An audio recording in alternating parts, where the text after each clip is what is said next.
오늘은 우리 레위기 26장의 말씀을 함께 살펴보려고 합니다. 레위기는 여러분 몇 장까지 있을까요? 27장까지 있습니다. 그러니까 다 됐어요. 26장, 27장 이제 2장밖에 남지 않았습니다. 이 레위기는 여러분 출애굽의 여정에서 놓고 보면 시내산에서 머물렀던 그 짧은 기간 동안에 하나님이 주셨던 말씀을 기록한 것이 레위기입니다.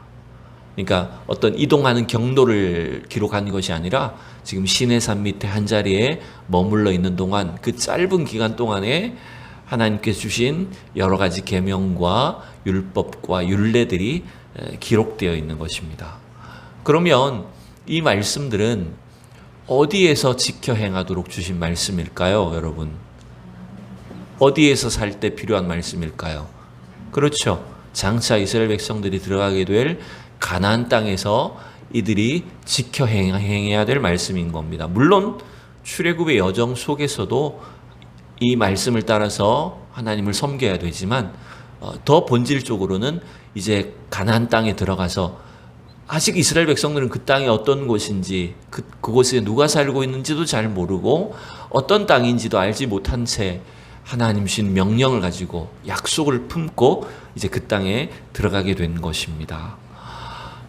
그래서 이스라엘 백성들이 그 약속의 땅 가나안 땅에서 그들이 어떻게 살아야 될지, 어떻게 하나님을 예배 드려야 되고 또 이웃들과 어떻게 지내야 될지 그 상세한 단순히 어떤 예배만, 성전 예배만이 아니라 하나님과의 관계, 이웃과의 관계, 또 일반 백성들, 자연과의 관계, 모든 상황 속에서 어떻게 하나님을 섬겨야 될지에 대해서 주신 말씀이라는 거죠.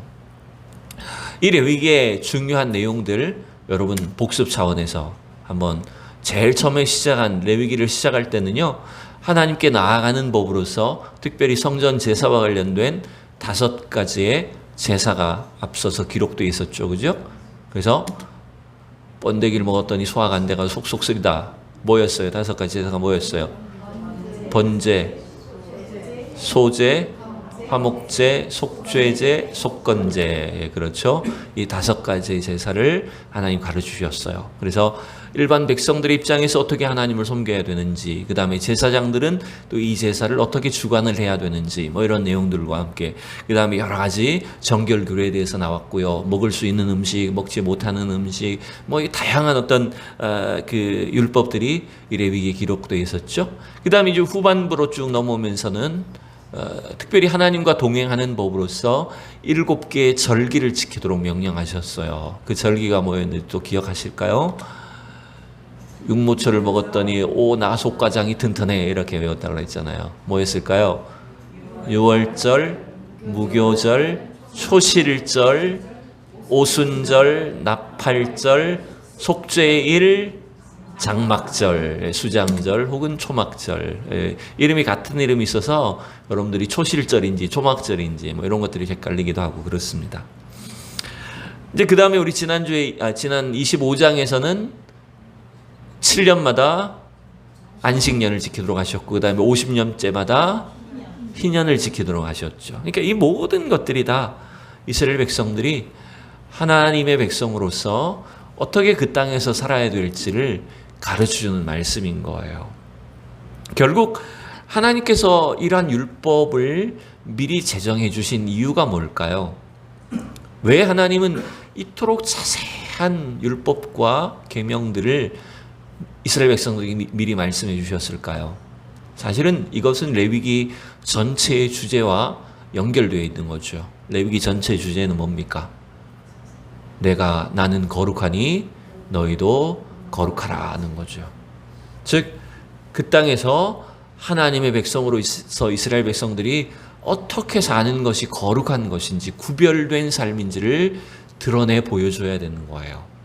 그게 제사장적인 삶이라고 하는 것을 몇 차례 말씀드렸죠. 단순히 종교적인 행위만을 요구하시는 것이 아닙니다.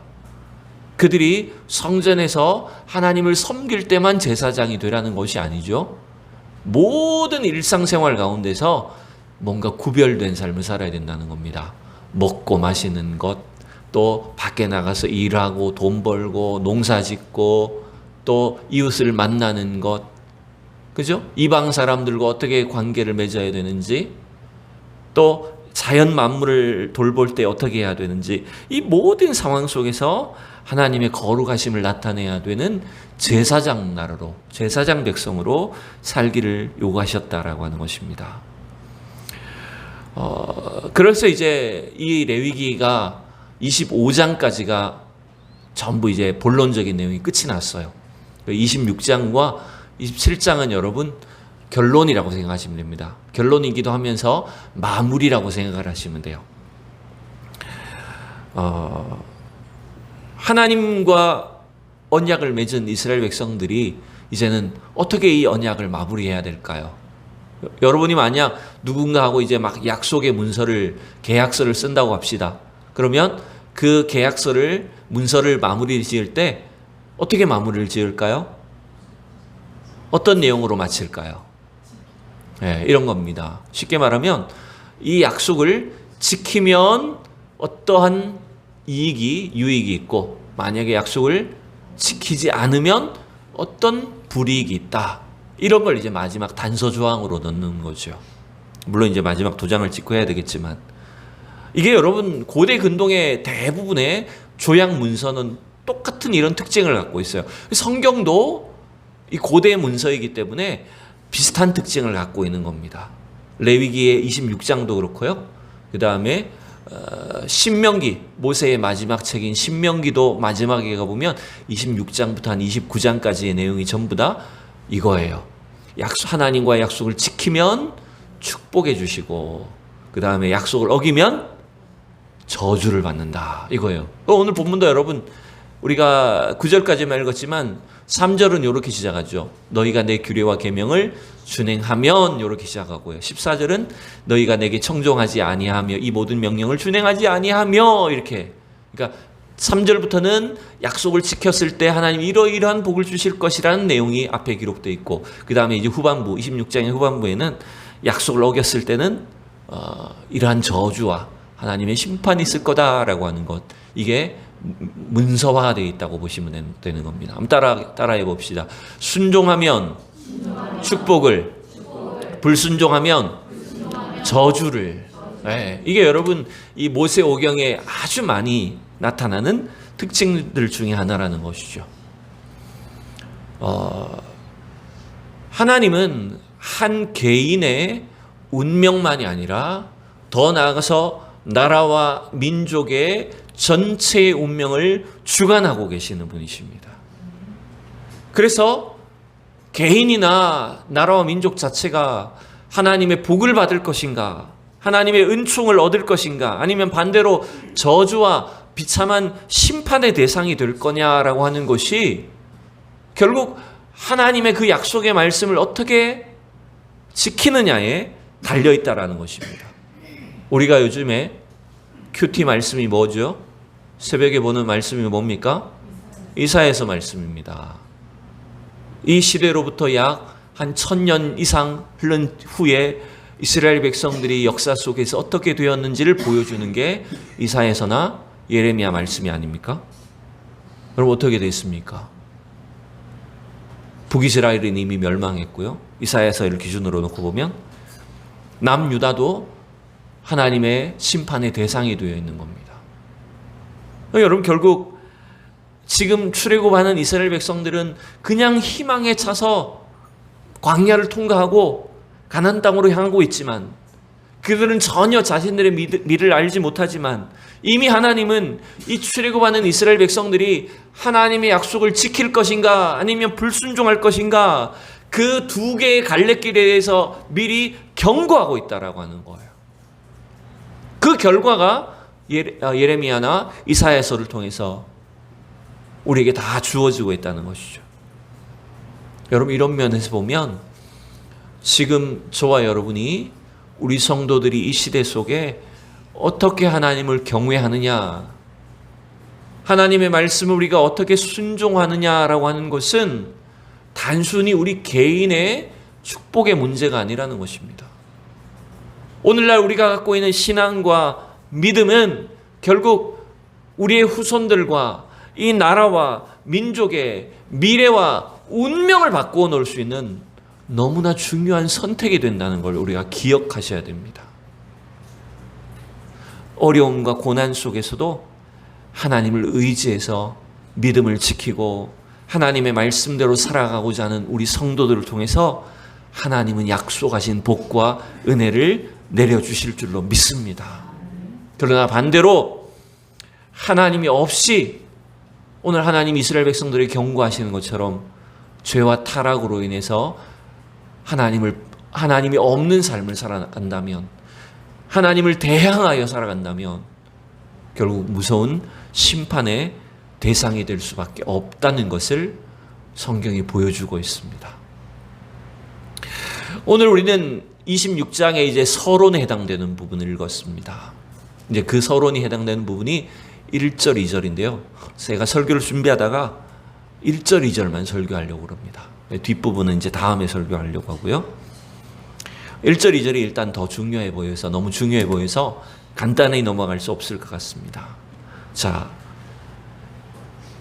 하나님의 약속을 순종함으로 축복을 받는 그 삶의 기초가 뭐냐라고 했을 때 그게 1절과 2절의 말씀이라고 볼 수 있습니다. 우리 두 구절을 다시 한번 읽어보겠습니다. 시작.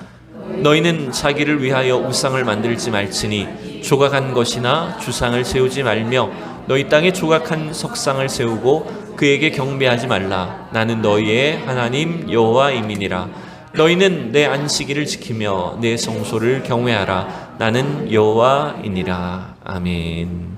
두 가지 명령이죠, 그죠? 여호와의 말씀에 순종함으로 하나님이 주시는 축복을 받는 그 삶의 기초가 뭐냐 했을 때 두 가지입니다. 1절은 한마디로 요약하면 뭐예요? 우상을 섬기지 말라는 것이고, 두 번째는요, 안식일을 지키라는 것, 하나님만 경외하라는 것입니다. 이게 하나님 주시는 축복을 받는 기초라는 것입니다. 자, 첫 번째가 우상을 만들지 말고 그에게 경배하지 말라인데, 여러분 1절에 보면 그냥 하나님이 우상을 만들지 말라, 우상을 경배하지 말라 이렇게 간단하게 쓰시지 않고, 우상도 여러분 도대체 얼마나 많은 종류가 있습니까? 우상이 얼마나 몇 종류가 있어요, 여러분? 이 구절 속에 보니까요. 그냥 간단하게 우상이라는 한 단어만 쓰셔도 될 텐데, 우상을 만들지 말지니 조각한 것, 주상을 세우지 말고 조각한 석상을 세우지 말라. 4가지나 됩니다. 여러분, 우상의 종류가, 지금 우상을 세우는 방식이 4종류나 표현되고 있는 걸 여러분 볼 수 있어요. 여러분, 우상이란 단어 자체가 여러분 뭐냐면 이렇게 생각하시면 됩니다. 성경에 나오는 우상이란 단어는요, 헛되다라는 뜻입니다. 아무것도 아닌 것, 허무한 것, 헛된 것, 이런 의미를 담고 있는 것이 우상이에요. 결국 인간이 만드는 것, 인간이 자기 스스로를 위해서 만든 우상이 어떤 것이라고요? 헛된 것입니다. 아무것도 아닌 것입니다. 사실은 없는 것이나 마찬가지예요. 근데 그걸 우상을 만들어요. 근데 그걸 또 그냥 만들고 그다음 보니까 조각한 것이라 그러죠. 조각했다는 것은 그 우상의 모양을 뭔가 여러 가지 재료를 통해서 깎고 다듬어서 만드는 거예요. 또 주상은 뭐냐면, 우리 장로님이 주상인데, 주상은 뭐냐면 이게 기념물로 뭔가 세우는 걸 말하는, 기둥과 같이, 기념물과 같이 뭔가 세워서 그걸 우상화하는 거예요. 또 조각한 석상도 비슷한 건데요, 이거는 이제 뭔가 상징물, 상상력을 동원해서 뭔가 상징으로 신비한 존재를 뭔가 돌로 새기는 걸 말합니다. 여러분, 왜 사람들은 우상을 만들고 섬길까요? 왜 우상을 의지할까요? 여러분 한번 대답해 보시죠. 왜 우상을 만들겠습니까? 믿음이 없으니까. 또 왜 의지하냐고요? 왜 우상을 만들어서 의지하냐고요? 복을 받으려고, 뭔가 도움을 받으려고, 뭐 이런 거 있겠죠. 결국 우상은 오늘 1절이 말한 것처럼 자기를 위하여 만드는 거죠, 그죠? 결국 인간이 자기 스스로 뭔가를 자기를 도와주고 의지할 대상을 자기 손으로 만들어서 그걸 우상화하는 거예요. 쉽게 말하면 이런 겁니다. 이스라엘 백성들이 출애굽할 때 시내산 밑에서 막 이제 하나님의 능력과 역사를 경험했음에도 불구하고 모세는 산 위에 올라가 있고 내려오지 않으니까 뭘 만들어요? 금송아지를 하나님이라고 만드는 거죠. 그러니까 인간의 욕구는 자꾸만 눈에 보이는 대상, 자신의 손으로 만질 수 있는 그런 존재를 요구하는 거예요. 필요로 하는 겁니다. 눈에 보이지 않는 하나님보다 눈에 보이는 우상을 더 좋아하고 그 우상을 하나님 대신에 섬기고자 하는 그런 인간의 욕구가 우리 속에 있다라고 하는 거예요. 근데 문제는 여러분, 이러한 우상이 그냥 어떤 형상으로 만들어진 아주 이상한 종교에 있는 그런 신상이 아니라 우리의 삶에, 우리 현대인의 삶에도 너무나 다양한 형태와 방식으로 우리가 우상을 숭배하도록, 우상을 의지하고 따라가도록 만든다는 데 문제가 있는 겁니다. 여러분, 요즘엔 잘 모르겠습니다. 시내에 이렇게 가다 보면 막 젊은 사람들, 청년들도 무슨 점을 치라고 하죠. 타로라 그러죠. 서양점, 서양의 카드로 무슨 점을 칩니다. 어른들은 잘 모르지만. 그것들이 다 뭡니까? 다 뭔가 신비한 걸 의지하게 하고 뭔가 눈에 보이는 걸 통해서 뭔가 위안을 찾고 운세를, 자기가 좋은 운세가 있는가라고 하는 걸 보려고 하는, 우리 삶 속에 다 파고 들어와 있는 것들 아닙니까? 제가 전에 보니까요, 저 제주도 관광지에 가면 어느 유명한 관광지 앞에 보면요, 자판기들이 있는데 그 중에 한 자판기는요, 운세 봐주는 자판기도 있어요. 돈 이렇게 몇천 원 넣으면 띠리리 해가지고 종이가 하나 나옵니다. 그러면 당신의 운세는 어떻습니다, 이런 게 나와요. 뭘 조심하시고, 물가를 조심하시고, 제주도 왔는데 물가를 조심하시고, 어떡하라는 거예요, 그러면. 근데 여러분, 그 사람들이 왜 거기 넘어가지요? 넘어가지 않는다고 해도 교묘하게 혹시나 좋은 게 있지 않을까, 혹시나 안 좋은 게 나오면 뭔가 찜찜해하고, 사람들에게 교묘하고 또 아주 삶에 깊숙이 혹은 재미로 우리에게 파고 들어와 있다는 겁니다. 또한 여러분, 우상은 하나님만이 아니라 하나님도 섬기고 다른 것들도 함께 섬기도록 교묘하게 우리를 부추깁니다. 여러분, 어느 순간 우리 마음속에 어떤 생각들이 있을까요? 우리 믿는 자들 마음속에도 하나님만 섬겨야 된다는 생각도 있어야 되지만 어느 순간 우리 속에는 하나님도 섬기고 돈도 섬기고 나에게 필요한 모든 것들도 겸하여 섬기려고 합니다. 내가 하나님을 믿는다고 하지만 당장 나의 필요를 채워줄 것을 더 좋아하는 거예요. 의지하는 거예요. 그래서 눈에 보이는 그런 것들을 우상으로 자꾸 삼고 따라가는 것입니다. 뿐만 아닙니다. 하나님을 믿는다고 하면서도 은연중에 우리 속에는 종교적인 상징이나 어떤 형상들을 우상화하기도 쉽습니다. 제가 천주교를 믿는 성당 다니는 분들의 집에 가본 적이 있습니다. 가서 뭐라 하지는 않았지만 참 별로 마음에 들지 않는 게 뭔지 압니까? 천주교 다니는 분들 집에 가면 온갖 방방마다 뭘 다 형상을 다 만들어 놓고 무슨 제단처럼 다 이렇게 성모 마리아상부터 해가지고 무슨 신부님상, 교황님상 다 어떤 성화 그림 걸어놓고 그걸 다 하나의 신성시해요. 그리고 늘 손에 묵주가 없으면 안 돼. 불안해.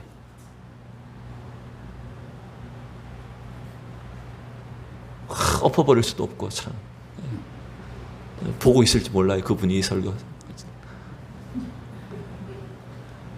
여러분, 종교개혁을 통해서 우리 개신교회가 성경으로 돌아가자라고 하는 모토 아래 이 신앙개혁 운동을 일으켰어요. 그러면서 우리 개신교회는 그러한 성상이나 성인이나 성화나 어떤 형상물을 하나님 대신 숭배하지 않기 위해서 엄격하게 그런 것들을 지키려고 노력을 해왔어요. 여러분, 하나님을 알지 못하는 이방 사람들이 이러한 우상들을 만들고 우상 앞에 절하는 건 어쩌면 당연한 일이죠. 그러나 문제가 뭡니까? 하나님을 믿는다라고 하면서 하나님의 백성이라고 하면서도 어느 순간 우리도 그들처럼 하나님의 우상을 만든다거나 혹은 다른 우상들을 섬긴다라고 하는 것은 이건 여러분 하나님 입장에서 어떤 일이 될까요? 네, 이건 배반입니다, 여러분. 엄청난 배반과 불순종입니다.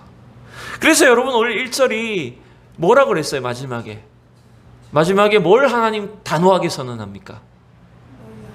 그런 우상들을 세우고 경배하지 말라. 나는 너희의 하나님 여호와임이니라. 네. 여러분, 우리가 섬겨야 될 대상은 유일하신 하나님 여호와 한 분밖에 없으십니다. 여러분, 그래서 신앙의 싸움은 결국 뭡니까? 눈으로 볼 수 없는 하나님을 믿을 것이냐, 아니면 눈으로 보이는 그런 대상을 내가 하나님처럼 섬길 것이냐, 그 눈에 보이는 대상을 의지해서 내가 뭔가 마음의 위로를 얻고 나의 도움을 얻으려고 할 것이냐, 여기에 여러분 우리의 믿음의 싸움이 있다는 걸 여러분 기억하셔야 돼요.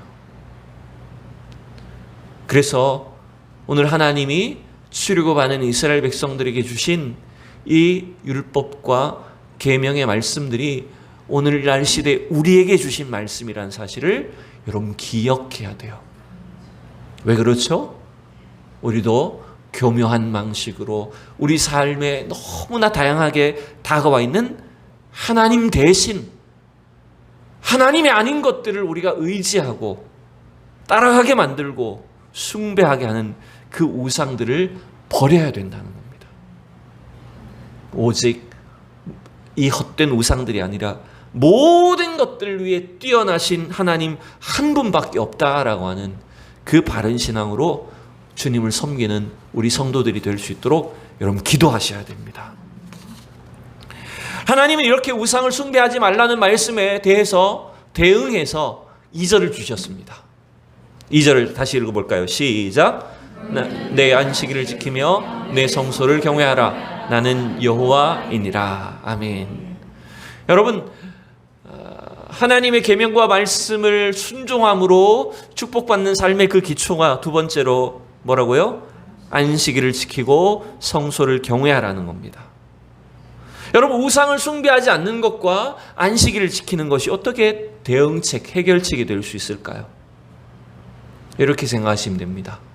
안식일을 지킨다는 것은요, 그것은 바로 단순히 일주일 중에 하루를 쉰다는 개념을 넘어선 거죠.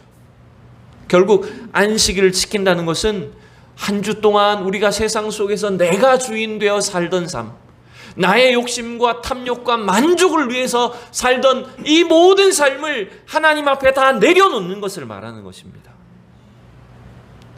하나님이 나의 주인 되신다는 것을 온전히 인정하고 주님 앞에 복종하는 삶을 사는 게 안식일을 지키는 것입니다. 성소를 경외하는 거예요. 여러분, 그래서 하나님께 드리는 이 예배가 우리 삶의 진짜 중심이 되고 그 예배를 통해서 하나님을 경외하는 삶이 날마다 유지될 때만이 우리가 우상을 숭배할 가능성이 있는 모든 불안함과 두려움과 모든 문제들을 이길 수 있는 줄로 믿습니다. 예배의 승리자가 되지 못하면, 예배에 성공하지 못하면 우리는 우상 숭배와 같은 그런 불안정한 삶을 똑같이 또 살아가게 되는 거예요. 그래서 하나님을 예배하는 이 장소와 시간으로서 안식일을 지키고 성소를 경외하는 것은 우상에게로 향할 수밖에 없는 우리 인간의 어리석고 헛된 삶을 이길 수 있는 중요한 해결책이라는 거예요.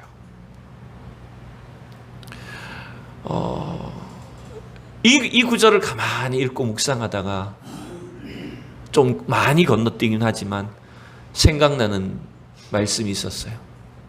그게 뭘까요? 지금 하나님은 이스라엘 백성들에게 내 안식일을 지키고 내 성소를 경외하라 이렇게 말씀하셨어요.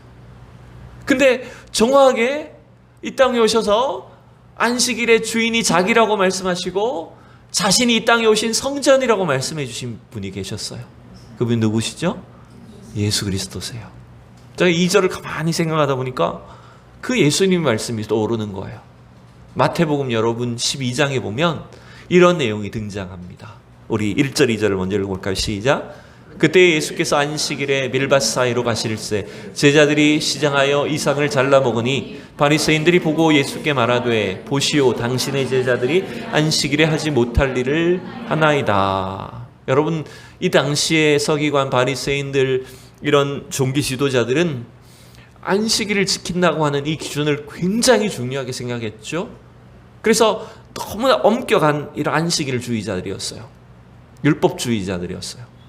근데 이들이 생각하는 안식일을 준수는 어떤 개념입니까? 지금 바리새인들이 생각하는 안식일은 율법적 안식일인 거예요.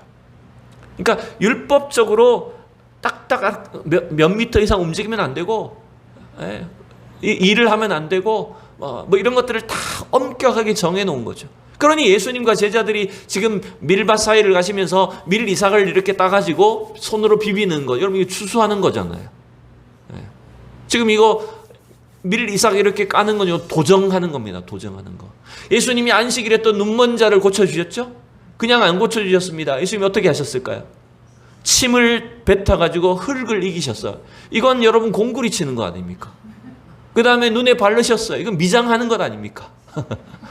일을 하신 거예요. 그러니까 안식일에 엄격한 율법주의자들의 눈에 보면 예수님 지금 막 미장도 해버리시고 안식일에 일을 하면 안 되는데 엄청난 일을 막 해버리신 거예요. 율법을 다 어기신 거죠.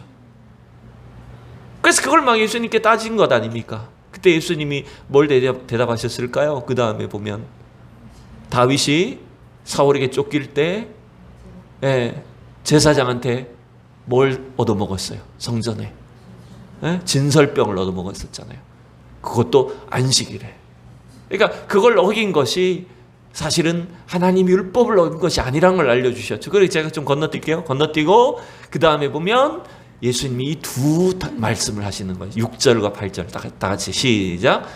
내가 너희에게 이르노니 성전보다 더 큰 이가 여기 있느니라. 인자는 안식일의 주인이니라 하시니라. 여러분 이 안식일을 막 논쟁을 하고 율법을 가지고 따지고 있는데 예수님은 엄청난 선언을 해버리셨어요. 자기 자신이 뭐라고요? 성전보다 더 크시니다. 하나님이 내려주신 이 땅에 어떤 사람이 지은 성전이 아니라 하나님이 우리에게 주신 참된 성전으로 오셨고 또 자신이 뭐라고요? 안식일의 주인이다. 진짜 안식일의 의미를 만족시키기 위해서 오신 분이 바로 예수님이라는 사실을 말씀하신 거예요. 그러시면서 보란듯이 어떻게 해버리셨을까요? 안식일에 손 마른 자를 고쳐주어버렸죠. 그러니 여러분 주님이 지금 참된 안식일을 참된 성전 중심의 삶을 살라라고 하는 것이 뭡니까? 그것은 바로 더 이상 우리가 어떤 율법적인 그런 행위의 종교를 말하는 게 아니죠. 즉 참 성전이신 예수 그리스도를 통해서 하나님이 주신 그 구원의 은혜와 생명과 축복을 누리는 날로 하나님께 예배드려야 된다는 것입니다. 그래서 여러분 예수님은 그 안식일을 뭘로 바꿔버리셨을까요? 참 성전이시고 안식일의 주인이신 예수님은 이 안식일을 종교적인 행위의 날을 어떤 날로 바꾸셨을까요, 여러분? 주일로 바꾸셨잖아요. 동물을 죽여서 제사 드리는 날을 이제는 하나님이 부활과 영생과 생명 구원의 날로 우리에게 바꾸어 주셨잖아요. 그러니 여러분 우리가 이 구약에 명령한 안식일 성전 중심의 삶이 바로 이제는 예수 그리스도 안에서 주일을 통해서 하나님을 예배하고 하나님을 섬기는 날, 진짜 그 하나님의 은혜와 축복과 영광을 누리는 날이 될 수 있도록 우리에게 바꾸어 주신 거예요. 여러분 믿습니까? 여러분 이 은혜를 특별히 주일을 통해서 예배를 통해서 누리는 성도들이 되셔야 됩니다. 이게 여러분 우상을 이길 수 있는 하나님이 주시는 그 진정한 축복과 은혜를 누리는 비결들이라는 거예요. 제가 오늘 설교 제목을 사실 바꿨어요. 주보에 보면 설교 제목이 여러분 뭡니까? 젖과 꿀이 흐르는 땅이에요. 원래 제목을 이걸 정해놨는데 오늘 1절, 2절만 중심으로 설교를 하다 제목을 사실 바꾼 거예요. 여러분, 이 레위기에는요, 젖과 꿀이 흐르는 땅이란 단어가 표현이 딱 한 번밖에 사실은 등장하지 않습니다. 그런데 여러분, 하나님은 왜 약속의 땅, 이스라엘 백성들이 들어가게 될 그 가나안 땅을 젖과 꿀이 흐르는 땅이라고 말씀하실까요? 여러분, 젖은 뭡니까? 네, 막 이렇게 소나 양이나 이렇게 우유가 막 흘러내리는 거죠. 꿀은요? 네, 꿀벌이 막 나무 위에 막 곳곳에 막 집을 지어서 꿀이 뚝뚝뚝 떨어지는 그런 걸 말하는 겁니다. 실제로 여러분, 그럼 가나안 땅이, 이스라엘 백성들이 들어가게 될 그 땅이 막 시냇물처럼 젖이 흐르고 나무마다 곳곳에 꿀이 막 뚝뚝 떨어지고 그런 땅이란 말입니까? 아니죠. 젖과 꿀이 흐르는 땅은 사실은 하나님이 그들과 함께 하시기 때문에 복이 임한다는 약속인 거죠. 어떤 자원이 또 환경이, 외부적인 조건이 좋아서 축복의 땅이라는 것이 아닙니다. 하나님이 나의 하나님 되셔서 날마다 하나님이 우리와 함께가 하심으로 말미암아 모든 일들마다 하나님께서 길을 열어주시고 은혜를 베풀어 주셔서 주님이 주시는 그 생명과 부요함이 넘쳐나는 땅이 되는 것이 젖과 꿀이 흐르는 땅이라는 거예요. 근데 반대로 오늘 하나님 경고하신 것처럼 이스라엘 백성들이 곧 각종 우상들을 만들고 그것들을 섬기며 하나님을 벗어난 삶을 살면, 하나님을 대항하는 삶을 살면 어떻게 될까요? 그 땅은 저주와 심판의 땅이 됩니다. 반대로 안식일을 통해서 여호와 하나님을 경외하고 그분으로 인하여 참된 생명과 은혜를 누리는 삶이야말로 하나님이 약속하신, 주님이 주시는 젖과 꿀이 흐르는 땅이 될 거라는 그 약속인 거예요. 여러분, 우리나라는 어떻습니까? 우리나라도 마찬가지 아닙니까? 무슨 대단한 자원이 있습니까? 우리나라가 그렇게 무슨 대단히 좋은 환경을 갖고 있습니까? 그러나 이 땅이 하나님 주신 축복의 땅이 되려면, 하나님이 함께 하시는 땅이 되려면 우리가 어떻게 해야 될까요? 우리의 모든 우상들을 버려야 됩니다. 이 시대에 우리의 모든 우상들을 하나님 앞에 다 내려놓고 우리가 주님을 섬기고 예배하는 그 진정한 은혜와 기쁨을 회복하는 것, 그 은혜로 이 땅을 사는 것만이 우리 성도들에게, 또 우리의 자녀와 이 나라 이민족의 앞날에 하나님이 약속하신 그 진정한 축복을 누릴 수 있는 비결이라는 사실을 우리는 명확히 기억하셔야 됩니다. 그래서 우리가 오늘 갖고 있는 이 신앙, 우리가 결단하는 이 믿음이 너무나 중요하다는 사실을 기억하고 이 시간 함께 기도하고 하나님의 은혜를 입는 우리 모두가 되기를 소망합니다. 기도하겠습니다. 오늘 주신 말씀을 따라 같이 한번 합심해서 기도합시다. 제가 한번 기도 제목을 적어봤습니다. 여러분, 이 나라 이 민족이 우상들을 버리고 여호와 하나님만 경외하게 해달라고 여러분 기도합시다. 우리의 자녀들과 이 땅 백성들의 삶 속에 교묘하게 퍼져 있는 그런 물질 숭배와 세속주의와 여러 가지 미신과 온갖 사상과 우상들이 무너지게 해달라고, 그래야 하나님 안에서 참된 평안과 생명을 넘치게 경험할 수 있도록 진정한 예배가 회복되게 하여 주시옵소서. 참된 부흥을 경험하게 하여 주시옵소서. 특별히 우리 교회가, 우리 성도들이 주님 앞에 나올 때, 예배 드릴 때마다 주님이 임재하시는, 하나님이 다스리시는 그 놀라운 축복들을 경험하는 생명의 예배를 드리게 해달라고 이 시간에 우리 합심해서 함께 기도하겠습니다. 기도합니다. 하나님 아버지, 주님의 크신 사랑과 은혜를 감사합니다.